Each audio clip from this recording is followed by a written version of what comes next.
तो एक बात और सुन लीजिए, इसको नोट, कभी झुझलाइए मत, परेशान मत होइए।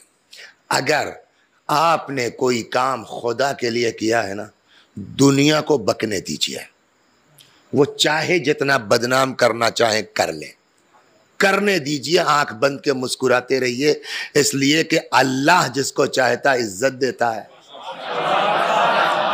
अल्लाह जिसको चाहता है जिल्लत देता है। अगर हमारी नीयत साफ है ना, ये मैं सुनाने जा रहा हूं, तो नोट कर लीजिए, जब तक अल्लाह उस बेइज्जती के दाग को धूल नहीं देगा, दफन नहीं होने देगा। सलवात दरो, सुनिए बात, बस शर्त यह कि उस पर भरोसा हो। व तुइज़्ज़ु मन तशा व तुज़िल्लु मन तशा। तो मैंने आपको पहला किस्सा सुना कि आदमी कितना अल्लाह वाला है ना। आज के ज़माने में 40-50 हज़ार रुपए की तो कालीन दोनों रही होगी ना, बेहतरीन कालीन है, दे दिया कि शायद इस बहाने सुधर जाए। तो ये मामूली इबादत का काम है ये। अब बताइए, नमाज ही इबादत है या ये भी इबादत है ना। अब ऐसे आदमी पर इल्जाम सुनिए आप, सल्लल्लाहु अलैहि मोहम्मद, और कौन? अपना लड़का, लड़का में से नहीं, अपना स्टूडेंट, अपना शागिर्द। उनके शागिर्द कहते हैं कि एक दिन मैंने देखा इन्हीं को, सैयद मेहदी क़वाम को, आधी रात का वक्त है, बदनाम इलाका जहां बदकार औरतें रहती हैं, बदनाम मुसाफिर खाना, होटल आज की ज़बान में कहिए, आगे आगे जो है वो उस्ताद हमारे, यही जिनके बारे में मैंने सुनाया आपको, और पीछे पीछे एक औरत। अब मिंबर से इससे ज़्यादा वजाहत नहीं करूँगा। मेरे देखा आज, अरे बाप रे बाप, ये हमारे उस्ताद का हाल है। कभी किसी के बारे में बदगुमानी मत करो। हमें चमड़े को नमक लगाया जाता है कि सड़ने ना पाए, और नमक खुद ही सड़ रहा हो तो क्या किया जाए? बताओ, ये दर्स अखलाक देते हैं, इनका ये हाल है, आधी रात को बदनाम इलाके में औरत लिए घूम रहे हैं। अस्तगफिरुल्लाह है ना, उनको बेचारों क्या। अब उसके बाद कहते हैं, साहब मैंने देखने के बाद ये मंजर, उनकी क्लास में जाना, बोलिए, बंद कर दिया। यार ऐसे आदमी के यहाँ पढ़ने क्यों जाएंगे, छोड़ा।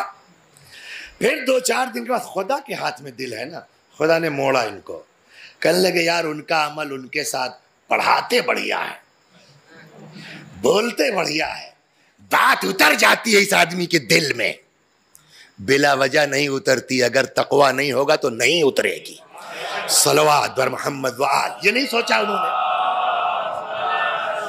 यार पढ़ाते बढ़िया है, दिल में बात इनके छोड़ो, उनका अमल उनके साथ चलते हैं। जाके साहब बिल्कुल जैसे आप नहीं बैठे हैं, वैसे ही जो है वो उसमें हॉल में खंबा था, उससे टेक लगा के बैठ गया। अब वो कितने पहुंचे हुए देखिए। उस दिन उस्ताद ने शुरू किया क्या दर्स, बदगुमानी। अब देखिए कितना पहुंचा। अब ये अपने दिल में कह रहे उस्ताद बदगुमानी नहीं, मैंने अपने आंख से देखा है क़िबला आपको। वो जितना बदगुमानी के ऊपर दर्स दे रहे हैं, उतना ये इनका अपना शागिर्द है। अरे मैंने खुद देखा, चाहे जितना मिंबर से जो है पढ़ो, सब पता है आप कितने पानी में है। बात ख़त्म हो गई। कुछ दिनों के बाद इनका इंतकाल हो गया। किसका? मौलाना का, सैयद मेहदी क़वाम का इंतकाल हो गया। तो अब फिर जो है वो शागिर्द ही खुद ही बयान करते हैं किस्सा। कहते हैं मैंने सोचा यार उनका अमल उनके साथ, उस्ताद थे, उस्ताद की हैसियत बाप के बराबर है, वो अपना हिसाब खुदा के यहाँ देंगे, चलो जनाजे में चलना चाहिए। मैं साहब जनाजे में चला गया। जनाजों में शिरकत की है आपने? कभी कभी होता है ये जनाजे का हाल ये होता है कि इनके साथ चले हैं, कुछ दूर जाने के बाद बगल में ये आ गए। ऐसा होता नहीं होता जनाजों में आमतौर से। तो एक जो है वो जनाजे में चलते चलते अचानक उनके एक दूसरे शागिर्द मेरे बगल में आ गए। मैंने क्या कहा था? अल्लाह के लिए करो, खुदा दफन नहीं होने देगा जब तक साफ नहीं कर देगा। तो कहने लगे कि साहब जो है वो, तब तक एक दूसरे साहब आ गए मेरे बगल में, और सामने जो है वो लोगों के कंधों पर उनका ताबूत है। ऐसे ही देखा उस आदमी ने, क्या चीज़ था यार ये आदमी, अल्लाह मग़फ़िरत करे, लोगों ने पहचाना नहीं इस आदमी को। अपने दिल में कहा जी हाँ मैं तो खूब पहचानता हूँ, आपको क्या पता। देखिए अभी बदगुमान है। तो दूसरे शागिर्द ने कहा अभी तो कब्रिस्तान दूर है, कहो तो इनका एक किस्सा जो मेरे साथ गुजरा है वो बताऊँ। का बोलो, का सुनाओ। कहने लगे साहब एक दिन फला जगह अशरा हो रहा था, जनाबे फातिमा अलैहिस्सलाम की शहादत के ज़माने में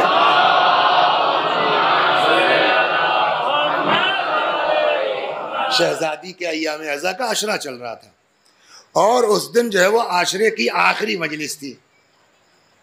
शागिर्द के पास गाड़ी है, उस्ताद इतना बड़ा खतीब है, उसके पास गाड़ी नहीं है। ऐसे ही खर्चा है तो गाड़ी कहाँ से आएगी। कहने लगे साहब जब अशरा ख़त्म हो गया, मजलिस ख़त्म हो गई, चाय वाय हो गई, अच्छा हुजूर खुदा हाफिज़, तो जमात के जो सदर थे, क्या थे, जो भी थे, ख़जानची, तो उन्होंने ला के हुजूर को लिफाफा पकड़ाया। तो बड़े हैं तो लिफाफा भी बड़ा होगा, जेब में रख लिया। अब ये दूसरा शागिर्द सुना रहा है, उनका मैंने जी हुजूर तुम्हारे पास गाड़ी है? कहने लगे हाँ। कल ले आओ, चला जाए, थोड़ा मस्ती करके आते हैं। जो अल्लाह वाले होते हैं ना, वो दिखावा नहीं करते, हंसी ऊपर तक किए रहते हैं। आओ चलते हैं, जो है कुछ थोड़ा मस्ती करके आते हैं। आज लिफाफा मिला है यार, थोड़ा चलो खर्च करते हैं। तो मैंने मजान कहा कि हुजूर आपकी मस्ती में भी कोई ना कोई सवाब ही होगा। मैं गाड़ी ले आया, बैठ गए वो। चलो कहाँ चले? वहीं जहाँ इस दूसरे वाले ने इनको कभी देखा था। क्या कभी तुमसे कह रहे यार पैसा मिला, लिफाफा, चलो मस्ती करके आते हैं। अब वो उस्ताद का कुछ असर ऐसा था कि मैं आगे कुछ बोल नहीं पाया, चल पड़ा साहब, और गाड़ी निकल गई।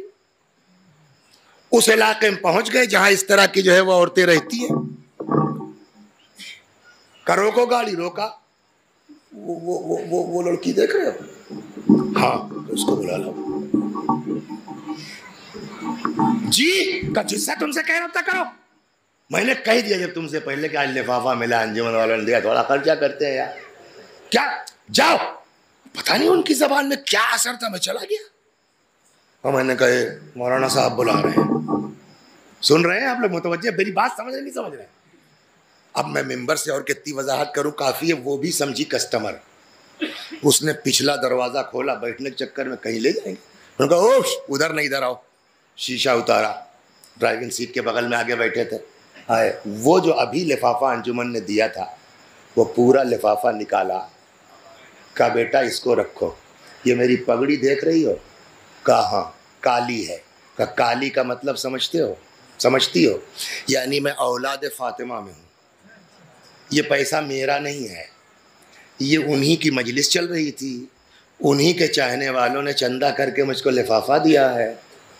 यानी ये पैसा बीबी फातिमा का है, उन्हीं का वास्ता, ये रख लो, ये काम छोड़ो।